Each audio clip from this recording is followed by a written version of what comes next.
Shri Ram had to finally relent to what Sita was saying. And about the same time, Lakshman came in and he realized that Ram's mind is made up and that Sita is going too. So Lakshman said, I will come along as well. Ram tried to convince him to not come, but Lakshman reminded him that when he had got the empire, he had said, we have to do this together. So he said, empire or exile, I am there with you. Once again, we know the story of Ramayana, so we know that Shri Ram, Lakshman and Sita had gone into the forest. But pause for a moment on the incredible support that Lakshman is giving. He still doesn't think that Ram should go into exile. By the way, he doesn't agree with him.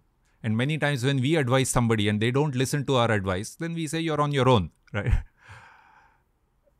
And Ram was required to go as per the ask. Sita had argued that whatever applies to him applies to me as well. Nothing required Lakshman to go. He could have stayed back in Ayodhya. He was a young prince in the prime of his life. He could have had a very good time for 14 years. He was giving all of that up only to be there to support Ram and Sita. What incredible commitment again.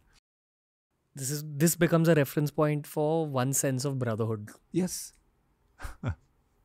Ram told him to go and seek the blessings and consent of all his near and dear ones. Vraja pruchhasva saumitre sarvadeva suhrujjanam. So go and ask your near and dear ones, get their consent, and then you can come. Ram and Sita then started preparing to leave. And as part of that, I want to mention one interesting incident that Valmiki has mentioned, that Ram first gave away 14 years of advance wages to the people in his palace. He gave away many gifts. And as he was doing that, he cracked the joke with somebody. And then he said, oh, don't mind, I was just joking. But what this shows you is that his frame of mind, he was truly calm. When you can joke about things, and he knew that the atmosphere was very tense, right? People were sad to see him go. So even there, to lighten the mood, he cracked the joke, and but then of course he said, don't get upset.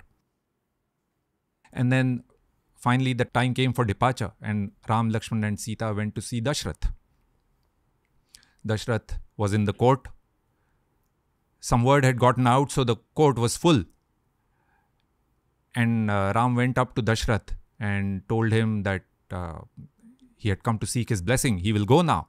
But he also said that Sita and Lakshman will come along as well.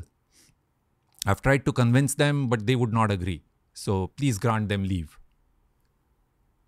Dashrath then said in, a packed court, he said, I do not want you to go. Please understand, I am trapped because of my words. Arrest me and become the king today itself. Tvameva adya bhava raja nigrahiyamam.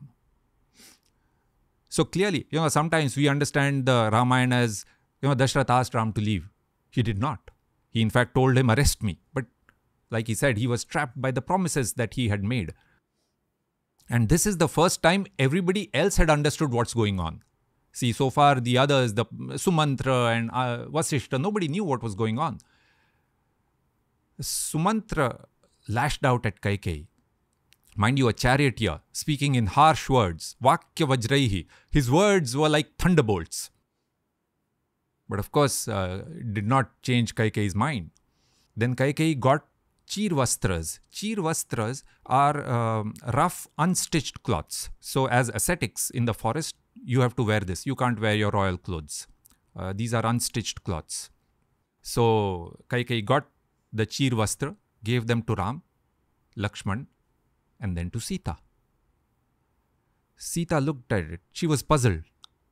And she asked Ram, Katham nu chiram badnanti munayo vanavasinaha. How do they wear this? How do they tie it? Right? An innocent question, but it really brought home for everybody that Sita was totally unprepared for forest life. She didn't know. She had been brought up in the palace in Mithila and now in Ayodhya. She had said that, heaven is wherever You are there and hell without you. But really, for the practical difficulties of forest life, she was unprepared. Guru Vasishtha then spoke up. He said, Sita need not go. In fact, she will stay here and rule in Ram's name while he is away. But Sita won't agree to that. So, but just at that time, by the way, the people spoke up, and they spoke up against Dashrath. They said, Dhik Tvam Dashratham. Shame on you, O King Dashrath. Now, look at this. What a fall for the king. He had just presided over a parishad, and now people in his own court were shouting against him. Dashrath found some courage, and he said, Sita will take some clothes, royal clothes and jewelry with her, because she was not required to wear the Chirvastras. And you know that this jewelry will play some role later on in the story. Also, Lakshman was going away, but his mother, Sumitra, she had a very different reaction to this whole situation than Kausalya. Remember, Kausalya was heartbroken, right? She was crying. But Sumitra was strong. And she blessed Lakshman. And it's, I'll tell you the verse, because again, that will play a role later on in the story. She said, Ramam Dasharatham Viddhi, Mam Viddhi Janakatmajam, Ayodhyam Atavim Viddhi, Gacchatat Yatha Sukham. Treat Ram as your father now. So she's telling Lakshman, treat Ram as your father and Sita as your mother. The forest is now Ayodhya for you. Gachatata yatha sukham. Go forth, my child, be well. So she's wishing him luck. She's very strong. Once again, this will also, just like these the jewelry, this verse will also play a role later on in the story. So finally, the time came to leave.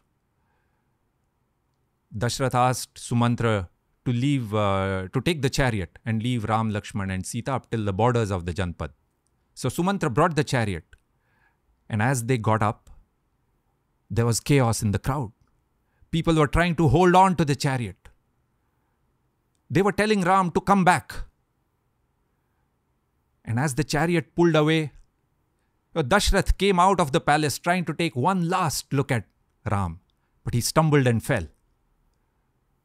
Kausalya came running after, crying, Ram, Lakshman, Sita. But tears were flowing down her cheeks. She could hardly see. Ram turned back and saw his mother and father in such pain. He told Sumantra to move fast, so that everything gets over fast. Move fast out of the city. But still, there was a big crowd around the chariot and chaos. Valmiki says, a cloud of dust had been kicked up because of this chaos. But Paura Janashrubhi Patitaihi Abhyavahitam Mahirajah Prananasha. Tears so drenched the earth that the dust itself got settled. And with that, Ram, Lakshman and Sita's chariot pulled out of the city of Ayodhya. Iti her asa. That is how it happened. Don't know how to end this episode. Actually, they have just stepped out of Ayodhya, but before we end, I want to take the story ahead a few more hours, because this is not this is not a tragedy. I don't want to leave it at the thought of people crying, because this is a story of overcoming the challenges of life. So if we just go ahead, what happened was hundreds of people followed the chariot. They kept telling Ram to come back. He kept telling them to go back. That went on till they stopped for the first night on the banks of Tamsa. And the next morning, before the sun was up, Ram, Lakshman and Sita and Sumantra got up before anybody else was up, and they went away on their own so that there's no fuss. The same thing doesn't repeat the next day. And they went off on their exile. Hey, if you enjoyed today's clip, make sure you check out all the other clips we've uploaded on this channel. You'll find a clip related to almost every single topic, as long as you're willing to search for it.